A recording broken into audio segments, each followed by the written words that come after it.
उत्तर प्रदेश के पूर्व उप मुख्यमंत्री व राज्यसभा सांसद दिनेश शर्मा आज लखीमपुर खीरी पहुंचे। उन्होंने देवगली रोड स्थित भाजपा कार्यालय पर पहुंचकर प्रेस कॉन्फ्रेंस की। क्या कहा उन्होंने प्रेस कॉन्फ्रेंस में, आइए सुनाते हैं आपको। विश्वविद्यालय में नई शिक्षा नीति के बारे में एक राष्ट्रीय कन्वेंशन था। सीतापुर में अखिल भारतीय विद्यार्थी परिषद का मेधावी छात्र सम्मान था। लखीमपुर में जगह जगह कई जगह सदस्यता से संबंधित जो भारतीय जनता पार्टी का डोर टू डोर चल रहा है, उसमें भी 2-3 जगह पर जाने का अवसर मिला है। और अभी जो लखीमपुर में टोली है सदस्यता अभियान के लिए, उनके साथ समीक्षा बैठक है। मुझे भारतीय जनता पार्टी की राष्ट्रीय टीम की तरफ से उत्तर प्रदेश की सदस्यता के तमाम जिले हैं, उनमें एक लखीमपुर भी है, उसके मॉनिटरिंग के लिए कहा गया है। और मुझे खुशी है कि लखीमपुर बड़ी बेहतरी से आज 1,57,000 से ऊपर इनकी सदस्यता पहुंच चुकी है। और मैं तो यहाँ के जनप्रतिनिधियों को भी बधाई दूंगा। हालांकि उन लोगों का भी मैंने नहीं पूछा है, लेकिन मुझे सुनकर अभी आश्चर्य भी हुआ और खुशी भी हुई। योगेश वर्मा जी 18,000 पूरा कर चुके हैं। हम समझते शायद उत्तर प्रदेश में 1-2 विधायक होंगे तो होंगे इनसे आगे, लेकिन सबसे बड़ी बात ये है, और तमाम विधायक भी अपने अपने क्षेत्र में कर रहे हैं। जिला अध्यक्ष जी के नेतृत्व में बड़ा संगठित ये जो आपका सदस्यता अभियान चल रहा है, इसका परिचय मैंने ये किया कि रास्ते में मैं 4-6 जगह रुका सीतापुर से लखीमपुर आते समय, और मैंने वहाँ के लोगों से कहा आप आपको सदस्य बना दे। बदला कि नहीं, कोई आके हमारे मोबाइल से फलाना पदाधिकारी बना गया।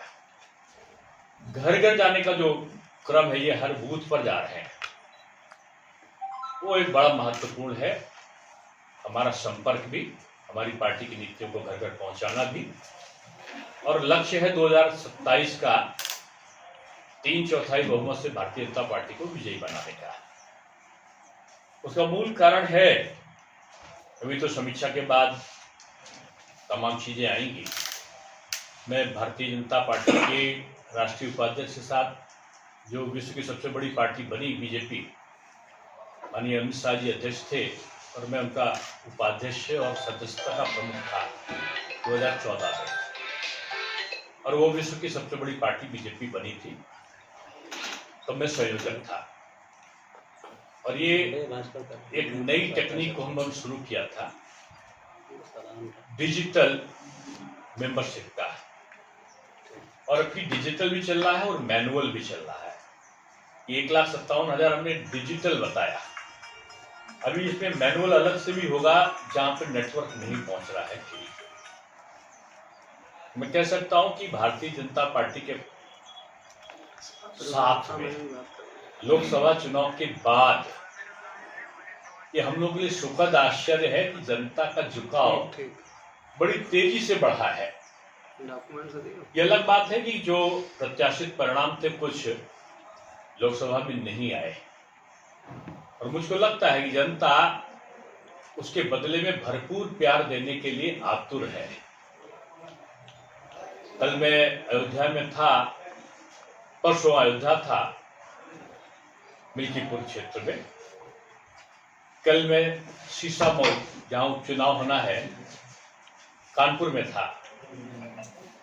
और मेरे लिए संतोष की बात यह है कि हर जगह पर पर हरियाणा भी मुझे जाने को मिला है। और कल सुरजेवाला ने मेरे से संबंधित ही तमाम मुख्यमंत्री जी को लेकर हम लोग संबंधित गलत बयानी करी है। हुड्डा ने और सुरजेवाला ने, उन्होंने ब्राह्मणों को लेकर कहा कि उनकी चिंता नहीं हो रही थी। चिंता इस बात की है कि सपा, बसपा, माकपा, भाकपा, आप और जितने ये दल हैं, इनके दिल एक है, इनका मंतव्य एक है, इनके सिंबल अलग है, और ये इनके प्रकार भारतवर्ष में भी बांग्लादेश, श्रीलंका, अफगानिस्तान, पाकिस्तान और नेपाल की तरीके से अस्थिरता चाहते हैं। और ये विदेशी शक्तियों और उनके एनजीओ जो चलाए जा रहे थे तथाकथित, और जिनके बारे में स्पष्ट है कि उन्होंने तख्ता पलट में इन देशों में वो बढ़ चढ़ के भाग लेते थे। कांग्रेस के एक तथाकथित वरिष्ठ नेता अभी अमेरिका में उन तमाम पाकिस्तान समर्थक और भारत का विरोध करने वाले लोगों के साथ गलबैयां करते हुए दिखे। ब्रिटेन में जाकर भी उनकी भाषा वैसे ही हुई, और भारतवर्ष में भी सीएए को लेकर कुछ इस तरीके से जगह जगह पर प्रदर्शन हुए थे शुरुआत में, जो जैसा कि बांग्लादेश उसमें करने की कोशिश की गई थी, लेकिन योगी जी और मोदी जी के रहते वो असफल हो गया था। ये जो विपक्ष के दल हैं, सत्ता में आने की आतुरता में वो देश और राष्ट्र की चिंता भूल जाते हैं। सलमान खुर्शीद ऐसे पुराने कांग्रेसी नेता कहते हैं कि बांग्लादेश की हालात जल्दी भारतवर्ष में होगी। एक समाजवादी पार्टी के नेता संतों पर टिप्पणी करने लगते हैं, और एक उनके सांसद भगवान शिव को भी नशे का और तमाम किस प्रकार के आरोप लगाने लगते हैं खुलेआम, जिससे लोग हिंसा करें। एक उनके विधायक बिजनौर साइड के, वो तो हिंदू और मुस्लिम में विभेद पैदा करके चुनौती देने लगे कि मुस्लिम आबादी बढ़ रही है और हम क्या कर देंगे। यानी वो चाहते हैं कि हिंदू और मुस्लिम में दरार आए, दंगा हो, अस्थिरता आए। रेल जिहाद हो रहा है, जगह जगह रेल पटरियों पर गैस के सिलेंडर और सीमेंट के बने हुए पत्थर पड़े हुए मिल रहे हैं कि रेल यातायात से बड़ी संख्या में लोग हताहत हो जाएं। ये भी हमको लगता है इसके पीछे नियति होगी। भारत को अस्थिरता करके बदनाम करना और फिर किसी प्रकार से लोगों को दिग्भ्रमित करना, जैसा कि उन्होंने दुष्चक्र चलाया था कि बीजेपी आरक्षण समाप्त कर देगी, संविधान खतरे में है।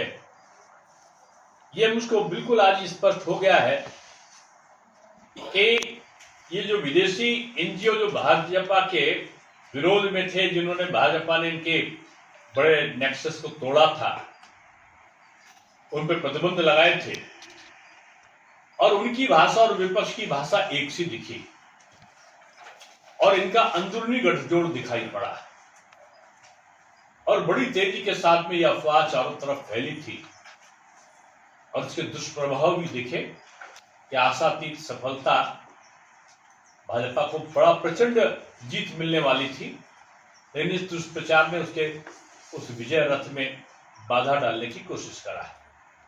आज जनता के सामने सारा पिक्चर क्लियर है। लोगों का आकर्षण और विश्वास मोदी जी और योगी जी पर बढ़ा है, और ये चीज मैं इसलिए कह सकता हूं दावे के साथ, तीसरी बार एनडीए की सरकार माननीय प्रधानमंत्री जी ने बनाई है, और आज जैसे विश्व में समर्थन उनको मिल रहा है कि पुतिन भी उनको सम्मान दे रहे हैं, तो जेलेंस्की भी उनसे आस लगाए बैठे हैं। इजराइल भी उनकी तरफ ताक रहा है, तो गाजा से लेकर सीरिया तक के लोग मोदी की तरफ आशा लगाए बैठे हुए हैं। मोदी जी अब राष्ट्र नेता नहीं, विश्व नेता के रूप में हमारे सामने आए हैं, और मैं समझता हूं कि विपक्ष की ये सारी कोशिशें बेकार होंगी। उत्तर प्रदेश में योगी जी के नेतृत्व में विकास की नई अवधारणाओं के बीच में मैं समझता हूं कि सरकारी नौकरियों का एक रिकॉर्ड बन रहा है। पवित्रता और पारदर्शिता कामकाज में है। बड़े इन्वेस्टमेंट उत्तर प्रदेश में आ रहे हैं। 2 हवाई अड्डे से अब 21 हवाई अड्डे की तरफ हम लोग बढ़ चुके हैं। एक भी मेट्रो नहीं थी, अब हम 7 मेट्रो की तरफ बढ़ चुके हैं। आधा एक्सप्रेसवे बना था, हम 17 एक्सप्रेसवे की तरफ बढ़ चुके हैं। तमंचों के लिए जो स्थान को लोग बदनाम करते थे, हालांकि हम लोग नहीं मानते थे, हम लोग तो उसको वीरभूमि मानते थे, वहां आज ऑटोमेटिक राइफल और डिफेंस कॉरिडोर बन रहा है। अन्य चारों तरफ चाहे वो शौचालय का निर्माण हो, प्रधानमंत्री आवास हो, चाहे किसान सम्मान निधि हो या अनाज का वितरण हो, बगैर जाति और धर्म के बीजेपी कर रही है। यही विपक्ष के लिए सबसे बड़ी कठिनाई है कि जात देखकर बीजेपी नहीं कर रही है, धर्म देखकर बीजेपी नहीं कर रही है। किसान, युवा, महिला और गरीबी, ये 4 जाति हैं, मोदी जी इनको बोलते हैं, उनके आधार पर वो काम कर रहे हैं। विपक्ष अनुसूचित को पिछड़े से, पिछड़े को सवर्ण से, सवर्ण को आदिवासी से और सबको मिलाकर वो हिंदू को मुस्लिम से लड़ाने का षड्यंत्र कर रहे हैं, जो योगी जी के नेतृत्व में उत्तर प्रदेश में और मोदी जी के नेतृत्व में भारतवर्ष में सफल नहीं हुआ है। लखीमपुर एक ऐतिहासिक जगह भी है। अभी मुझे सदस्यता की समीक्षा बैठक लेनी है, उन जगहों पर जाकर सदस्यता करानी है। श्री आशीष अनल एक राष्ट्रवादी कवि हैं, उनके पिताजी की स्मृति में एक बड़ा कवि सम्मेलन है, उसमें मुझे जाना है। मैं यही कह सकता हूं कि आने वाले समय में ये समय भाजपा का और मोदी जी के कार्यों का है, और अब तीसरा टर्म जो एनडीए सरकार का है, निश्चित रूप में नई उपलब्धियों को लाने वाला ये कार्यकाल साबित होगा। आपने सुना क्या कहा राज्यसभा सांसद दिनेश शर्मा ने। साथ ही आपको बता दें, आज शहर के ब्लोबी मेमोरियल हॉल में प्रांगण में आज होने वाले कवि सम्मेलन के कार्यक्रम में मुख्य अतिथि हैं